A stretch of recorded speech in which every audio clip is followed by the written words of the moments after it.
அனைவருக்கும் வணக்கம். இன்று நாம் பார்க்க போவது காஞ்சிபுரத்திலிருந்து சுமார் 3 கிலோமீட்டர் தொலைவுள்ள திருப்பருத்தி குன்றம். இந்த பகுதி அந்த காலத்தில் ஜெயின காஞ்சி என்றே அழைக்கப்பட்டது.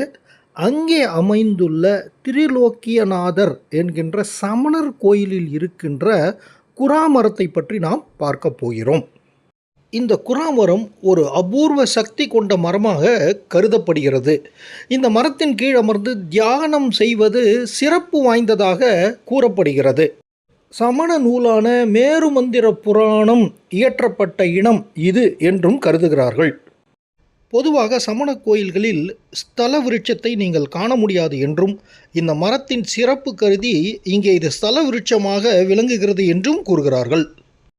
இதை பற்றி இந்த ஆலய அர்ச்சகர் திரு உதயணன் கூறுவதை நீங்களே கேளுங்கள். சிவகாஞ்சி, விஷ்ணு காஞ்சி, ஜைன காஞ்சி, பௌத்த காஞ்சி. இது ஜைன காஞ்சி.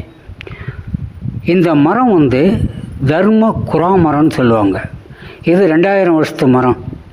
என்னன்னு கேட்டிங்கன்னாக்கா, தன் அளவில் குன்றாது உயராது தன் காஞ்சி முன்னுள்ளது மும்முனிவர்கள் மூழ்கியது மன்னவர்தம் செங்கோல் நலம் காட்டும் தென் பருத்தி குன்றம் கொங்கர் தர்மக்குரா.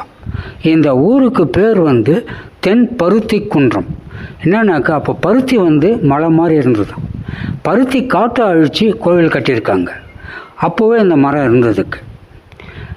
இந்த மரம் பெருக்கும் பெருக்காது, சிறுக்கும் சிறுக்காது. இதே சைஸ் தான். இதுக்கு யாரும் தண்ணி கொட்டுறது கிடையாது. தானாக தான் வளரும். மழை தண்ணியோடு சரி, மற்றபடி எக்ஸ்ட்ரா யாரும் தண்ணி கொட்டுறது கிடையாது. எவ்வளவு தீட்சணை இருந்தாலும் இந்த பச்சை வாடாது.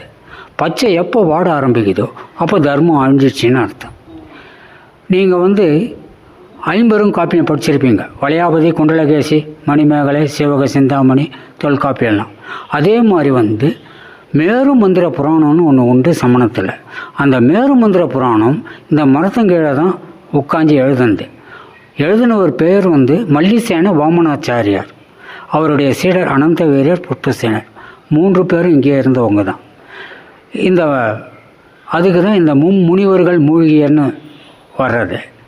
மன்னவர்தம் செங்கோல் நலம் காட்டும் தென் பருத்தி குன்றம்.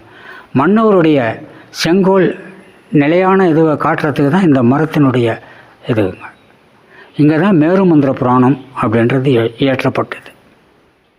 தமிழகத்தில் கிடைத்த மிக பழமையான செப்பேடு 6ஆம் நூற்றாண்டைச் சேர்ந்த பல்லன் கோயில் செப்பேடாகும். அதில் இந்த ஆலயத்தை பற்றிய குறிப்புகள் உள்ளன. அடுத்த பதிவிலே மிக விரிவாக இந்த ஆலயத்தை பற்றி பார்ப்போம் என கூறி உங்களிடம் விடைபெறுகிறேன். நன்றி, வணக்கம்.